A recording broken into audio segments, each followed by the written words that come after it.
this time I must be blind. I guess I couldn't trust you, 'cause all you did was lie. Oh no, I have to keep you off my mind because of you. Bab 1 Pendahuluan. Latar belakang.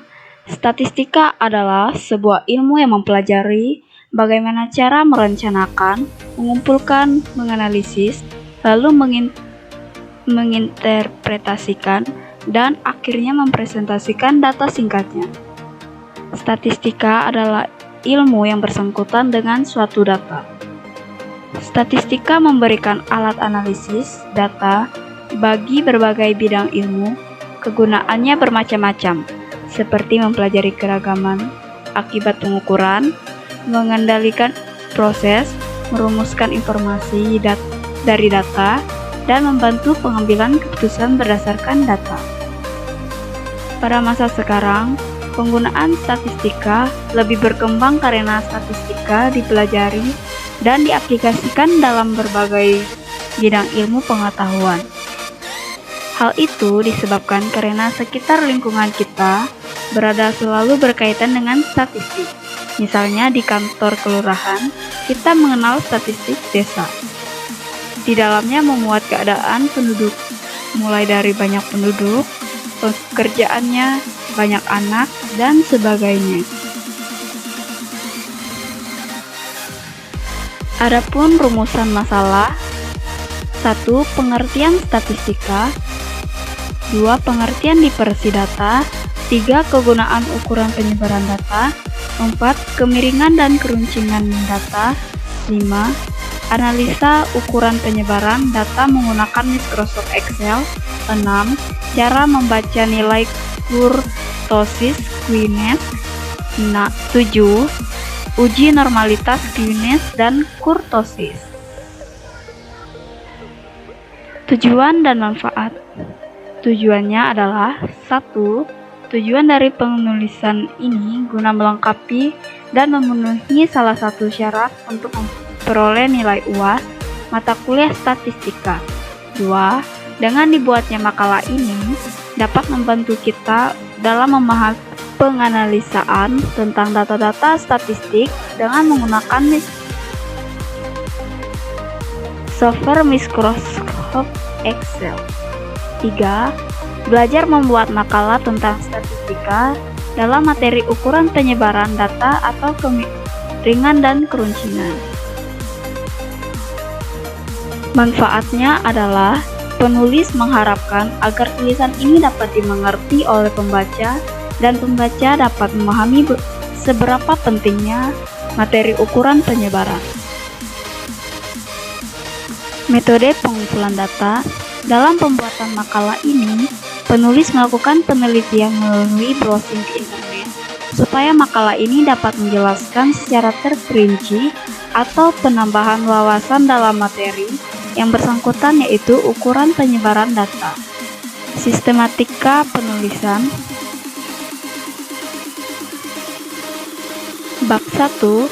Dalam bab pendahuluan ini, penulis mencoba menguraikan tentang latar belakang, rumusan masalah, tujuan dan manfaat penulisan, metode pengumpulan data, dan sistematika penulisan. Bab 2. Dalam bab ini akan diuraikan mengenai teori dari materi yang dibahas, serta pembahasan hasil analisa penulis dalam menganalisa ukuran penyebaran data atau ketajaman dan keruncingan. Dalam bab ini juga akan dijelaskan tentang cara membaca nilai dari ukuran penyebaran data beserta uji normalitas. Bab 3. Dalam bab ini, penulis menguraikan tentang penutup dan meliputi kesimpulan dan saran berdasarkan atas pada bab pendahuluan. Bab 2 Pembahasan. Statistika. Statistika adalah ilmu mempelajari tentang bagaimana merencanakan, menganalisis, menginterpretasi, mengumpulkan dan mempresentasikan data, sehingga bisa dikatakan bahwa statistika merupakan ilmu yang terkena dengan data. Dasar-dasar dalam ilmu statistik. Ilmu Dengan kata lain, nilai rata adalah nilai rata-rata sistem sebuah data. Nilai pada data yang sering muncul. Median. Median adalah nilai tengah dari data. Dispersi adalah ukuran penyebaran kelompok data terhadap data. Jangkauan range. Jangkauan sebagai dirumuskan sebagai beda antara pengumpulan nilai terbentuk dan nilai spesial yang terdapat dalam sebuah distribusi. Dirumuskan range dalam huruf R sama dengan nilai maksimum kurang nilai minimum. Simpangan rata-rata. Mean deviation.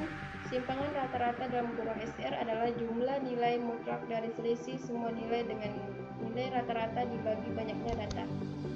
Variansi adalah rata-rata kuadrat selisih atau kuadrat simpangan dari semua nilai data terhadap rata-rata nilai.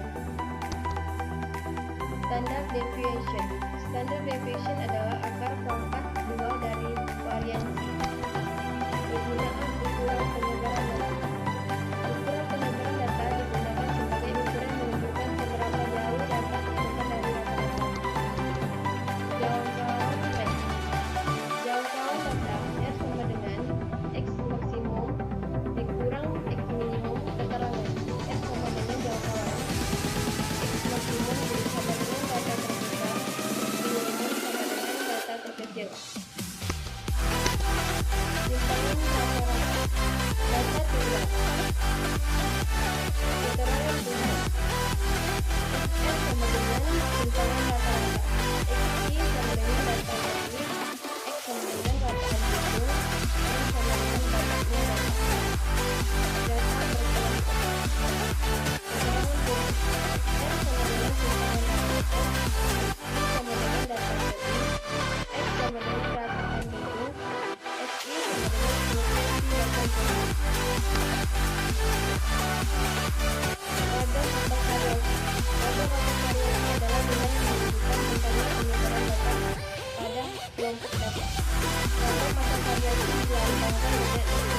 Variasi untuk data tunggal. Keterangan S2 sama dengan variasi. XY sama dengan data ini. X sama dengan rataan itu. Y sama dengan banyaknya data. Variasi untuk data berkelompok. Keterangan tunggal. S2 sama dengan variasi, XY sama dengan data KI, X sama dengan rataan hitung, SY sama dengan frekuensi data KI. Simpangan baku. Simpangan baku atau disebut juga deviasi standar merupakan akar dari jumlah kuadrat deviasi dibagi banyaknya data. Simpangan baku sering dilambangkan dengan S. Simpangan baku untuk data tunggal. Keterangan rumus S sama dengan simpangan baku, XY sama dengan data KI, X sama dengan rataan hitung, N sama dengan banyaknya data. Simpangan baku untuk data berkelompok. Keterangan rumus S sama dengan simpangan baku, XY sama dengan data KI, X sama dengan rataan hitung, SY sama dengan frekuensi data.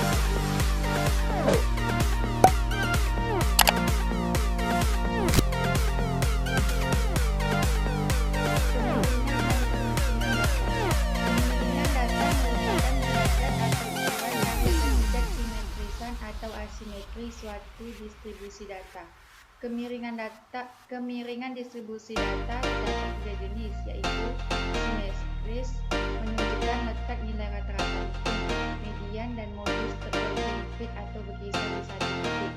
Miring ke kanan mempunyai nilai modus paling kecil dan rata-rata hitung paling besar. Miring ke kiri mempunyai nilai modus paling besar dan rata-rata hitung paling kecil. Dan di sini adalah contoh dari gambar kurvanya. Rumus menghitung derajat kemiringan distribusi data alpha 3. Ini rumus Bowley, yaitu alpha 3 sama dengan 3 ditambah 1 sama dengan 2 plus 3 kurang 1. Keterangannya yaitu di 1 kuartil pertama, 2 kuartil kedua, 3 kuartil ketiga. Cara menentukan kemiringannya. Jika Q3 kurang Q2 sama dengan Q2 kurang Q1, sehingga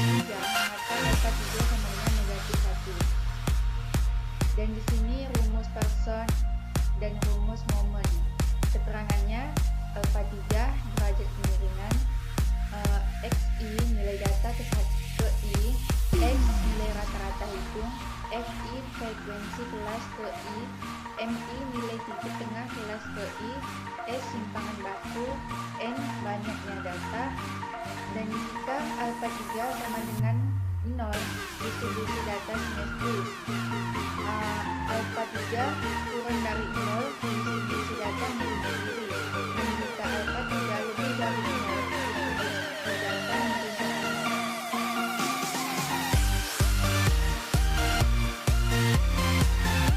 Keruncingan data distribusi merupakan derajat atau ukuran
keruncingan data disebut Leucippus.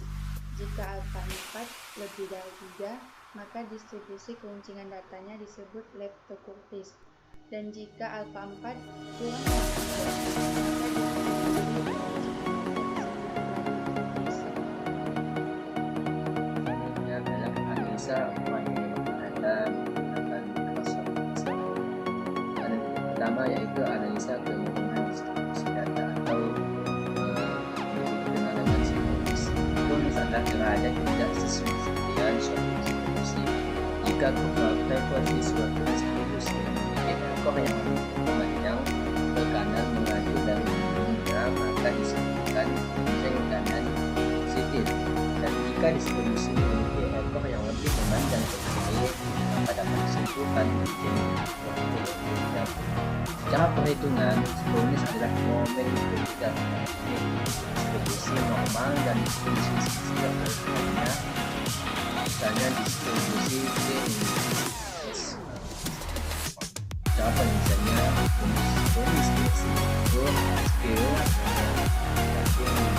dan dimana nomor 1 nomor 2 angka min 255 angka min. Kita juga dapat menggunakan array tunggal atau referensi bukan argumen yang dipisahkan. Nah, ini adalah contoh penulis yang penyebaran data menggunakan Microsoft Excel, di mana beliau dari tulisnya ini adalah min 1,0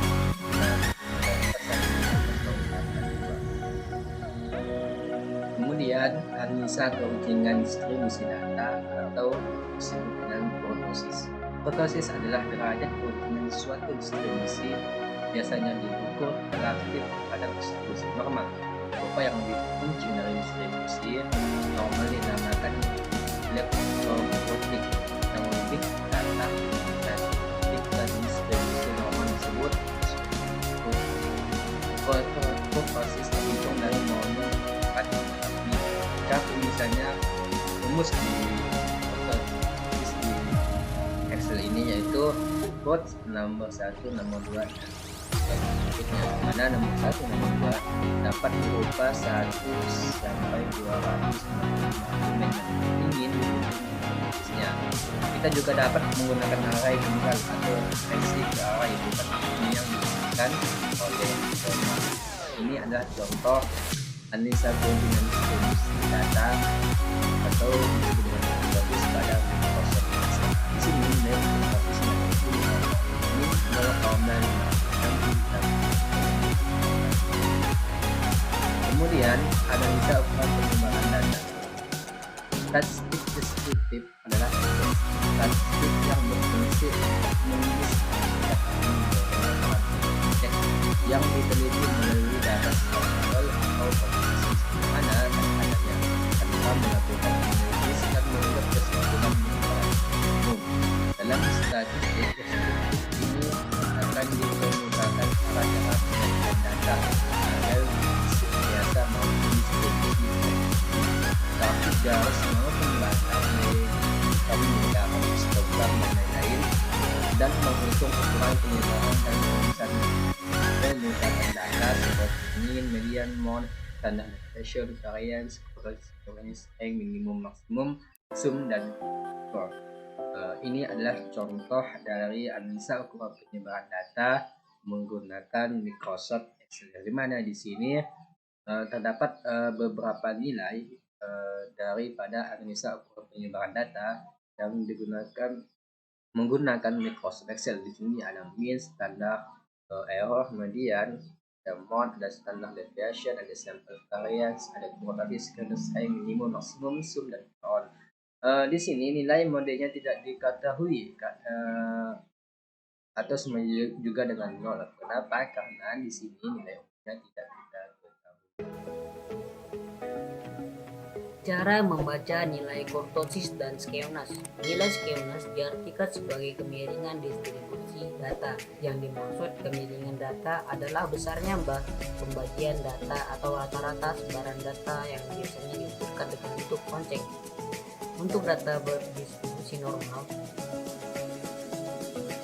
begitu juga kita terapkan pada skeonas. Apabila skeonas menunjukkan simetri, maka dikatakan data membentuk distribusi normal. Apabila kemiringan distribusi data agak condong ke kanan, menunjukkan nilai skeonas yang negatif. Selanjutnya, apabila kemiringan distribusi data condong ke kiri, yang menunjukkan bahwa nilai skeonas positif.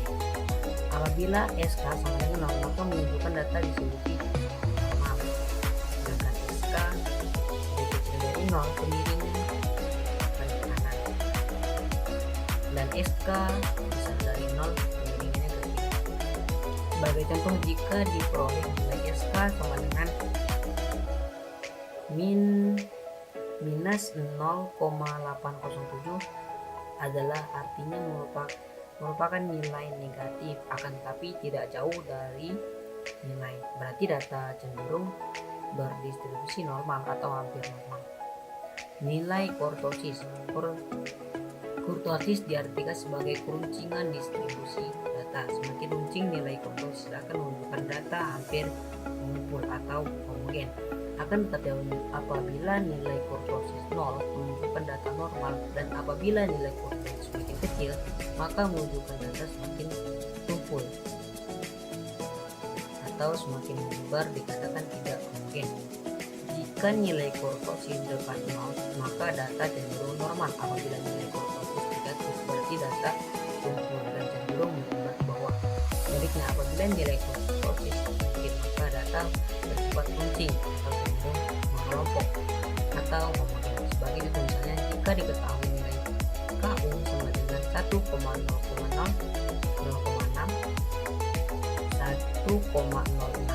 maka nilai kurtosis positif yang lebih besar dari 0 dan cukup jauh dari 0.